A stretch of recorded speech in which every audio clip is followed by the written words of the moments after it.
Hey everyone, and welcome back to the channel. Today, we're taking a fascinating journey back in time, all the way to ancient Greece, to uncover their incredible secrets to wellness. You might think modern fitness and health trends are new, but trust me, the Greeks had a truly holistic approach that's still inspiring today. It wasn't just about looking good, it was about living well, inside and out. So, grab a comfy seat and let's dive into how these ancient thinkers define true well-being. When we talk about wellness in ancient Greece, we're not just talking about physical health. Their concept, known as eudaimonia, was much broader. It meant a state of flourishing, living a good life, achieving human excellence, and finding a deep sense of purpose and happiness. It wasn't about fleeting pleasure, but about a sustained state of inner balance and fulfillment. Sounds pretty good, right? This wasn't just a philosophical idea. It was woven into every aspect of their daily lives, from their education to their architecture. Let's start with the body, because that's often the first thing people think of when they hear wellness. For the ancient Greeks, physical fitness wasn't just for athletes. It was a fundamental part of being a citizen. They believed a strong body housed a strong mind.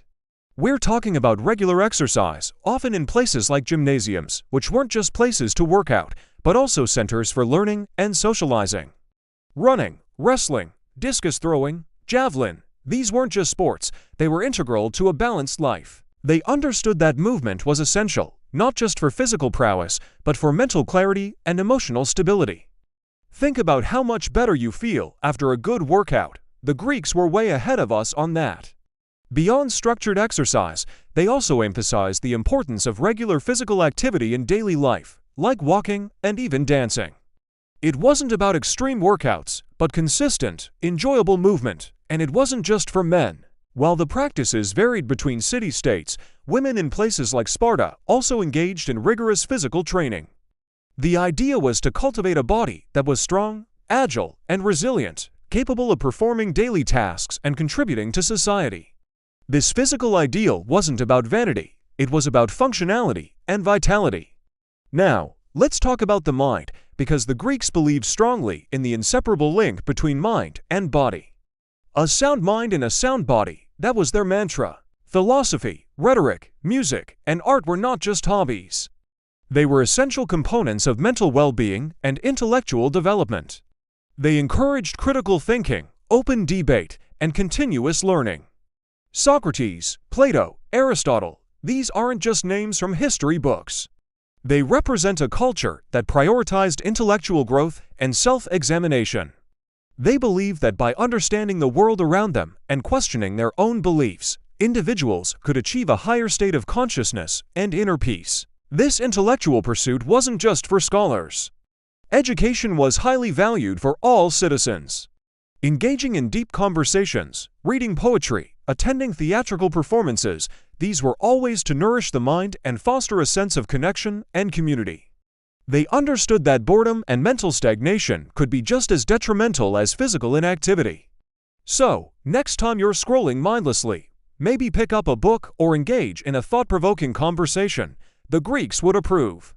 And then there's the diet, often a hot topic today. The ancient Greek diet was largely plant-based, centered around what we now call the Mediterranean diet. Think fresh fruits, vegetables, grains, legumes, olives, olive oil, and fish. Meat was consumed, but typically in moderation and often as part of religious festivals or special occasions.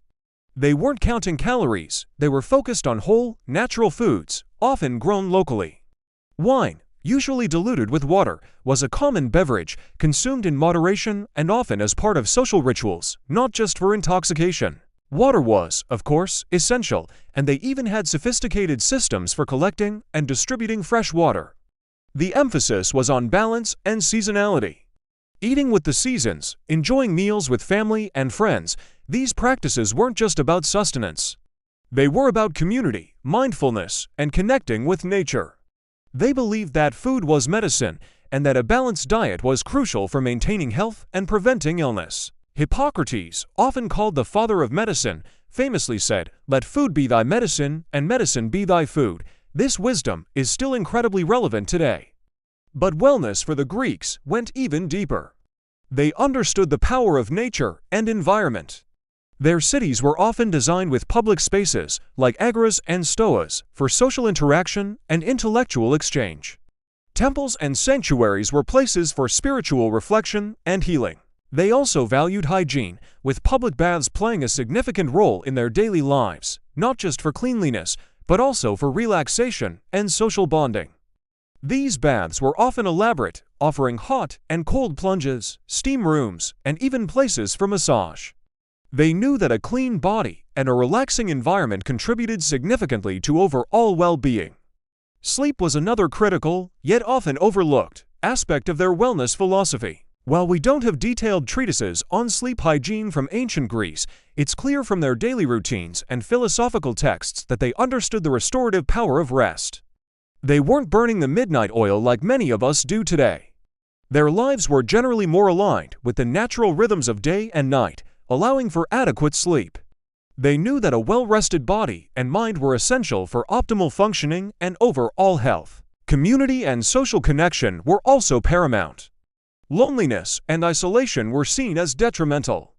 The Greeks valued friendship, family, and civic engagement. Participating in community life, contributing to public discourse, and sharing meals with others were all vital for psychological well-being. The agora, their public marketplace, was a hub not just for commerce, but for social interaction, philosophical debate, and gossip. They understood that humans are social creatures and that strong community bonds are foundational to a thriving life. This sense of belonging and shared purpose was a cornerstone of their eudaimonia. Even art and aesthetics played a role. The Greeks sought beauty in everything, in their architecture, sculpture, poetry, and music. They believed that exposure to beauty uplifted the spirit and fostered a sense of harmony.